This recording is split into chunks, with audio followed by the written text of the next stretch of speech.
करता है $1 मिलियन को, और ये है $10 मिलियन, और ये है $100 मिलियन, और अब जो आप देख रहे हो ये है $1 बिलियन। रिलायंस इंडस्ट्रीज के चेयरमैन मुकेश अंबानी का नेट वर्थ इस नंबर से 82 गुना ज्यादा है। और वेल, आप यहाँ हो जो कि जॉब कर रहे हो, और ये जॉब आपको अपनी डिग्री खत्म करने के बाद मिली है। आपके पास अपने बैंक अकाउंट में ज्यादा पैसे नहीं है और दुनिया भर के खर्चे हैं। आपको लगता है कि आप अंडरपेड हो, आपकी सैलरी कम है, आपको अपने घर का लोन भरना है, क्रेडिट कार्ड की EMI भरनी है, और समझ में नहीं आ रहा है कि लाइफ कहाँ जा रही है। मे बी आप एक स्टूडेंट हो जो सपने देखता रहता है कि कोई अच्छी डिग्री कर लूंगा, जिसके बाद एक अच्छी जॉब लग जाएगी, जिससे अच्छे पैसे आने लगेंगे और फिर लाइफ सेट हो जाएगी। मे बी आपके पास सेविंग्स के अलावा एक हैवी स्टूडेंट लोन की तलवार सर पर लटकी है। अमीर बनना मानो एक सपने जैसा दिखाई पड़ता हो। यार, उन लोगों ने कैसे किया होगा? आप अपने आप से बार बार ये सवाल करते हो। ये सारे मिलियनर्स, बिलियनर्स और करोड़पति लोग इतने यंग एज में इतने सक्सेसफुल कैसे बनते हैं? शायद इन्हें कोई चीट कोड पता है, शायद पैसा बुरा है, शायद आप अनलकी हो, शायद you are not good enough, शायद आप कभी अपना लोन क्लियर ही ना कर पाओ, शायद आप कभी वर्ल्ड ट्रेवल ही नहीं कर पाओगे, शायद आप कभी अपने ड्रीम कार नहीं खरीद पाओगे, शायद आपके सपने सिर्फ सपने ही रह जाएंगे। ये सब के बाद आपको रियलाइज होता है कि ये सब कुछ एक गेम है, एक गेम जिसमें आप जितनी भी मेहनत कर लो, आप सिर्फ हारते ही जा रहे हो, क्योंकि आपने एक हारती हुई टीम चूज की है। What if I tell you that you are wrong? What if I tell you कि सच में वेल्दी बनना, ज्यादा पैसे कमाना और अमीर बनना उतना मुश्किल नहीं है जितना आप समझ रहे हैं? What if I tell you कि आपको जो स्पोर्ट्स कार लेनी है वो आप ले सकते हो, आपको घर का लोन क्लियर करना है वो आप कर सकते हो, आपको जो गुच्ची के डिजाइनर कपड़े लेने हैं वो आप ले सकते हो, आपको जो लेटेस्ट आईफोन खरीदना है वो आप खरीद सकते हो, और आप जैसी चाहो वैसी लाइफ जी सकते हो? तो आप कहोगे कि क्या सर, आप कहीं झूठ तो नहीं कह रहे हो? जिसके जवाब में मैं कहूंगा कि नहीं, इट्स पॉसिबल। आपको अपने ड्रीम्स को मार कर जीने की कोई जरूरत नहीं है, क्योंकि वीडियो के खत्म होते होते मैं आपको सिक्के का वो दूसरा पहलू दिखा दूंगा जो स्कूल और कॉलेजेस आपसे छुपाते हैं। जैसे कि रॉबर्ट कियोसाकी कहते हैं कि आप सभी को एक तरीके से सोचने के लिए कंडीशन किया गया है। मैं आपको वार्निंग देता हूं कि स्टार्टिंग में आपको कई परेशानियां आएंगी। अगर आप एक ठंडा दिमाग रखकर एक काम वे में रॉबर्ट कियोसाकी द्वारा दिए गए ये टाइमलेस प्रिंसिपल्स को फॉलो करते हो, तो चाहे जितने भी उतार चढ़ाव आए, चाहे जितनी भी स्ट्रगल्स आए, चाहे जितने कड़वे सच का सामना करना पड़े, लेकिन आप फिर भी इन प्रिंसिपल्स पर डटे रहते हो, तो आपको कोई नहीं रोक पाएगा। और मैं आपको ये भी बता दूं कि ये एक मुश्किल रास्ता होगा, और आप में से ज्यादातर लोग एंड लाइन तक पहुंच भी नहीं पाएंगे। बट ये वीडियो मैं उनके लिए बना भी नहीं रहा हूँ, ये वीडियो मैं उन कुछ चुनिंदा लोगों के लिए बना रहा हूँ जो अपनी जिंदगी बदल कर रख देने वाले हैं। तो इस वीडियो का एंड तक बिल्कुल स्किप मत करना। तो जो लोग मेरे साथ है वो कमेंट में अभी जाकर लिख दो, आई एम रेडी। 3 में शिकागो के एजवाटर बीच की होटल में एक ग्रुप ऑफ लीडर्स और बहुत बड़े बड़े बिजनेसमैन ने एक मीटिंग की। उनमें से कुछ नाम है: Charles shop, head of largest steel independent company; Samuel incel, president of largest utilities; Howard Hobson, largest gas company के ऑनर, और भी बहुत बड़े बड़े लोग थे। कट टू 25 ईयर्स, 25 साल के बाद मोस्टली ये सारे एलीट लोग बैंक करप्ट पाए गए। मेरे हिसाब से 1929 के मार्केट क्रैश की वजह से वो सारे लोगों ने अपने पैसे गंवा दिए।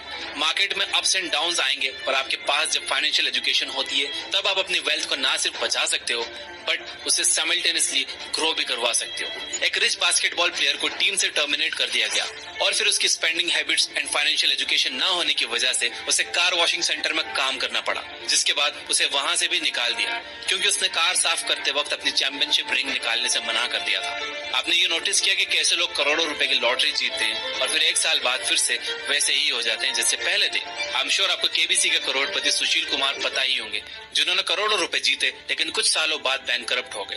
अब यहाँ प्रॉब्लम ये है कि लोग पैसों पर ज्यादा फोकस करते हैं, एजुकेशन एंड फाइनेंशियल लिटरेसी पर नहीं।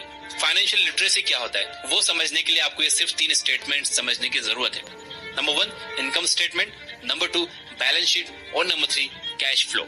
इनकम स्टेटमेंट में बेसिकली 2 चीजें आती हैं: इनकम जो हमें जॉब करने से मिलती है, एंड एक्सपेंसेस जो हमारे महीने के खर्चे होते हैं जैसे कि food, rent, bills etcetera. Balance sheet में आते हैं 2 कॉलम्स, एसेट्स एंड लायबिलिटीज। जो हमारे जेब में पैसे डाले वो एसेट्स, और जो हमारे जेब से पैसे निकाले वो लायबिलिटी। एसेट्स जैसे कि rental income, franchise business, shops वगैरह। लायबिलिटीज जैसे कि car servicing charges, house maintenance charges, bills etcetera. और नंबर 3 है कैश फ्लो। कैश फ्लो अलग अलग लोगों के लिए अलग अलग होता है। मैं आपको समझाता हूँ 3 एग्जांपल से।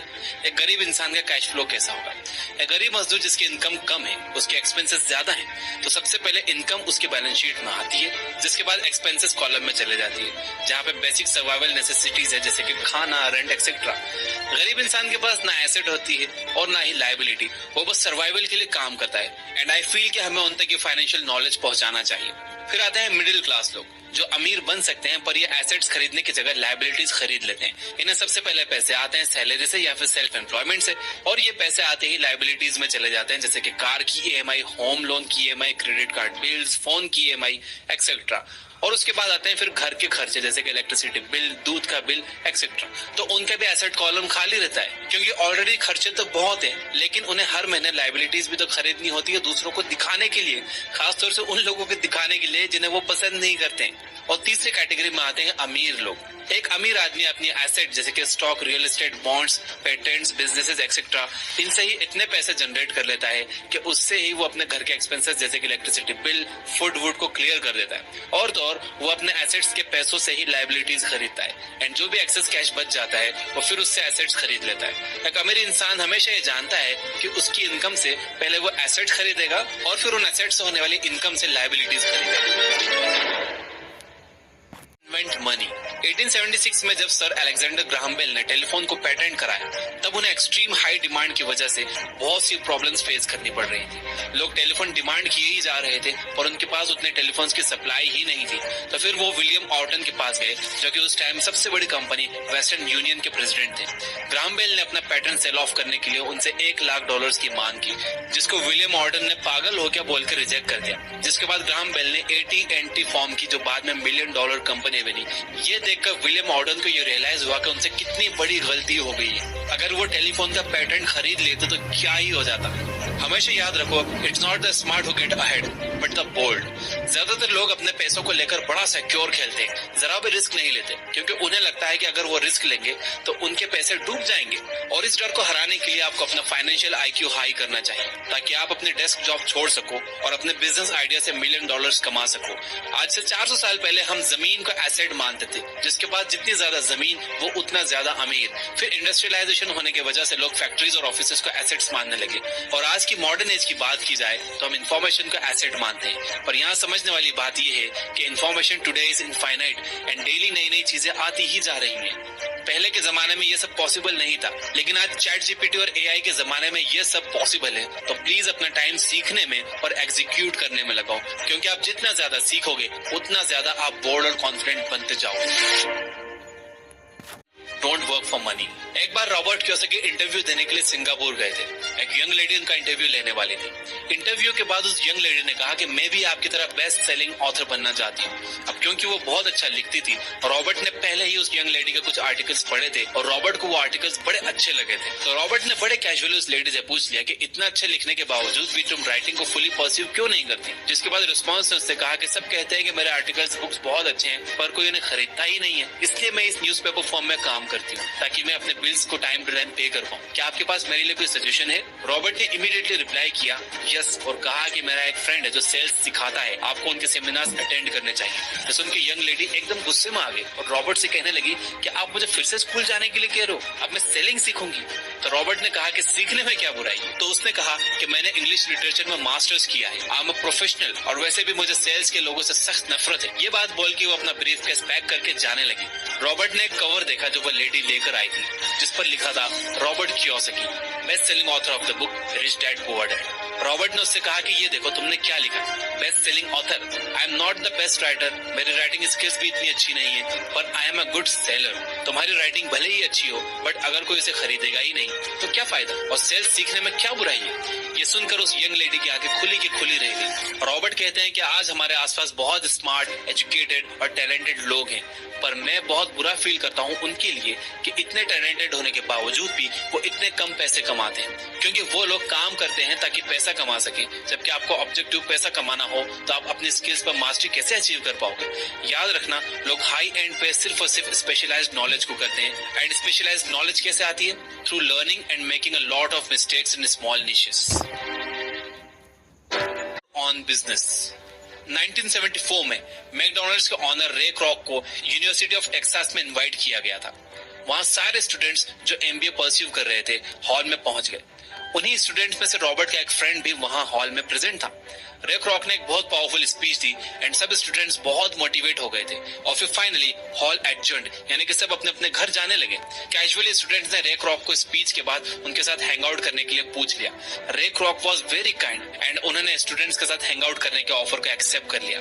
रे उन स्टूडेंट्स के साथ कैंटीन में गए और वहां सब ने हाथ में अपनी बियर की बॉटल उठा ली। सब बियर सिप करने लगे। रे ने स्टूडेंट से एक क्वेश्चन पूछा, what do you think what business I am in? Students को लगा कि रे मजाक कर रहे हैं, सब हंसने लगे। रे ने फिर से सेम क्वेश्चन कहा कि आपको क्या लगता है मैं किस धंधे में हूँ? तो एक स्टूडेंट ने कहा कि वो कोई गधा ही होगा जिसे पता ना होगा कि आप बर्गर्स की फ्रेंचाइजी सेल करते हो। रे ने कहा कि मैं बर्गर्स बेचने के धंधे में नहीं हूँ, मैं एक्चुअली रियल एस्टेट के धंधे में हूँ। मेरा फोकस बर्गर्स बेचने पर नहीं है, बल्कि मेरा फोकस अपनी फ्रेंचाइजी देकर top spaces of real estate को एक्वायर करने में है।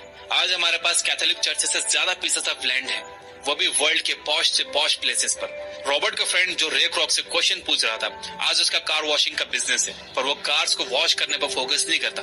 वो कार वॉशिंग के नाम पर ज्यादा पीसेस ऑफ रियल एस्टेट को एक्वायर करने पर ध्यान देता है। दोस्तों, फोकस हमेशा रखो एसेट्स एक्वायर करने पर। आज रॉबर्ट लोगों से पूछते हैं कि what business you are into, तो लोग कहते हैं कि I am into the business of banking. मैं पूछता हूँ, क्या आप बैंक ऑन करते हो? वो लोग कहते हैं नहीं। यही तो दिक्कत है, बहुत सारे लोग अपने काम को अपने बिजनेस से कंफ्यूज करते हैं। आप किसी और के लिए जो काम करते हो वो प्रोफेशनल वर्क है, और जो आप अपने आप के लिए करते हो वो आपका बिजनेस है। आई नो वीडियो थोड़ी लंबी हो गई है, बट एंड में मैं आपसे यही कहूंगा कि अगर आपको वेल्थी बनना है तो start minding your own business, keep your day time job, but start buying real assets, not liabilities. लिखकर अफर्म जरूर करना। याद रखिए कि अफर्मेशन में बहुत ताकत होती है। यहाँ तक ये वीडियो देख रहे हो तो मुझे सपोर्ट करने के लिए इस वीडियो को लाइक जरूर करना। अपना फाइनेंशियल आईक्यू बढ़ाना चाहते हो, फाइनेंशियल एजुकेशन चाहते हो, तो ये बुक ऐप डाउनलोड करो, जहां पर 400 से ज्यादा फ्री बुक समरीज है बिना किसी एड्स के, वो भी हिंदी में। Finally, you guys are amazing. Keep reading, keep learning, keep growing.